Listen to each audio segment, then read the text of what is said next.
There's a brand new account with the president's name on it. The government is putting $1,000 into it for your kid, and half the internet's already made up its mind about it. So let's do something different. Let's actually look at it. My name is Carl Saz, and I'm the open source millionaire. Today, we're talking about the newly released Trump accounts, and I'm going to do this in 3 parts. What I genuinely love about this account, what I don't like, because anytime the government hands you something, it comes with strings. And am I going to open one?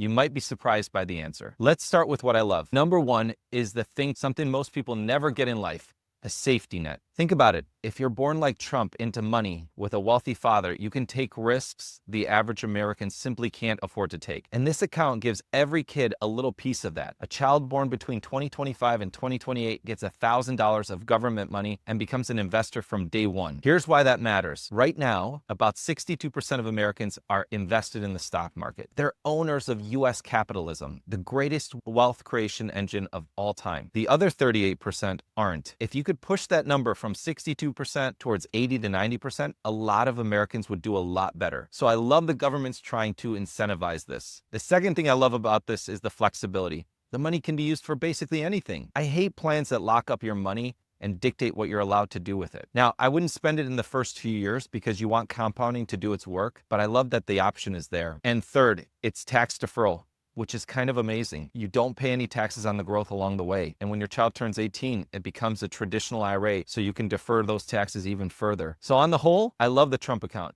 If you've got a kid born between 2025 and 2028, this is close to a no-brainer. Get the free government money. Now let's talk about what I don't like. And remember, anytime the government gives you something, it comes with caveats. Number 1, this account can only be invested in US stocks, and specifically US large cap stocks. Large cap is one asset class, but there's so much more to diversification than that. We talked a lot on this channel about Cederberg research, and one of its big lessons is that global diversification matters. Imagine for a second you're not an American, you're a Canadian. The Canadian market is around 4 to 5% of the world's stock market. The US market is about 50 to 60% of the world's stock market. Now imagine the Prime Minister of Canada created an account and said, you have to put it all in Canadian stocks. Back in the day, Nortel Networks was something like a third of the entire Canadian stock market. When Nortel collapsed and went bankrupt, it took the entire Canadian market down for a long, long time before it recovered. Same thing happened here in the US market from the year 2000 to 2010. The S&P 500 had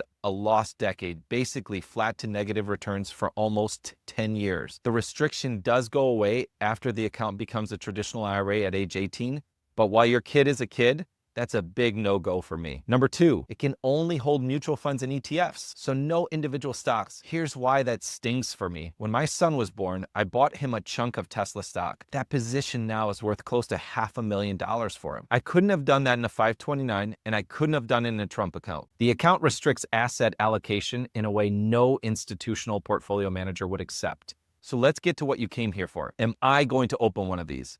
The answer is no. I don't have children born between 2025 and 2028. I'm sticking with the strategy I already use, and I think it's flat out superior. It's the boring account that's been around forever, the UTMA, Unified Trust to Minors Act account. And let me tell you why I love it. First, I can contribute a lot more. The Trump account caps out at $5,000 a year. The UTMA has no contribution cap at all. Practically, I can give up to the gift tax annual exclusion, which is around $19,000 this year. Additionally, my wife can do the same thing, which doubles the contribution limit to $38,000. Second, I can invest in whatever I want.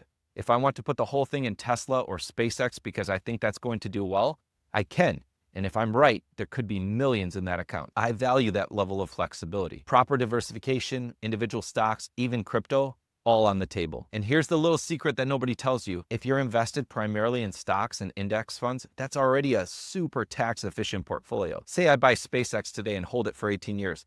I pay a whopping 0% tax along the way while it compounds. So it matches the Trump account on tax deferral. But then it gets even better. When my child turns age 18 or 21, the account turns over to them. Now they can borrow against it using a securities-backed line of credit, something you cannot do in a Trump account. And when they sell, they pay capital gains rates, not ordinary income tax rates. So at most, it'll be typically 15%. A kid in college, though, is usually going to be in the first couple of tax brackets, which means they're going to pay 0% capital gains tax rate. Compare that to the Trump account, where after it converts to a traditional IRA, the growth gets taxed at ordinary income tax rates. Capital gains treatment plus the ability to use leverage means if you know what you're doing, you can significantly outperform the Trump account. And this channel is called the Open Source Millionaire. So I'm not talking to complete beginners here. Most of you know what you're doing. You're already working with an advisor or you're looking for one.